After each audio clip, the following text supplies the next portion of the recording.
go to Prospy. I kid you not. It's But then, over the why air. isn't WhatsApp attacking that too? No, they've gone ahead to do that. No, they never believe that WhatsApp is safe. Never believe WhatsApp is safe.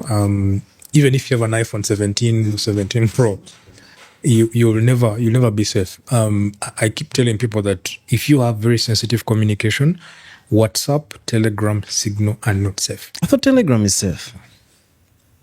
None of these things are safe. Your data is being sold. I would rather you shared it on a platform called Threema, THREEMA. It's used by, again, I have to be very careful. It's used by people like the special forces in the US or the Black Ops whenever they're communicating.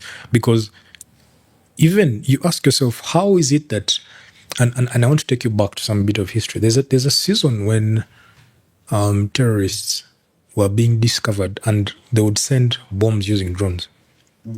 How is that possible?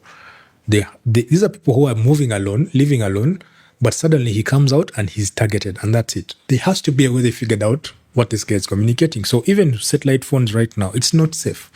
That they'll give. Even Moscow can be. Yeah, they'll give you a certain period of time when you can communicate, either 30 seconds or less. You communicate your message and you switch it off, right?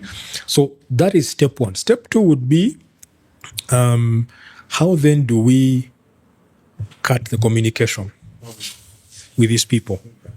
Then you cut off the communication by saying, can I speak to the head of UCC? Just cut off communication from these networks and see what's happening.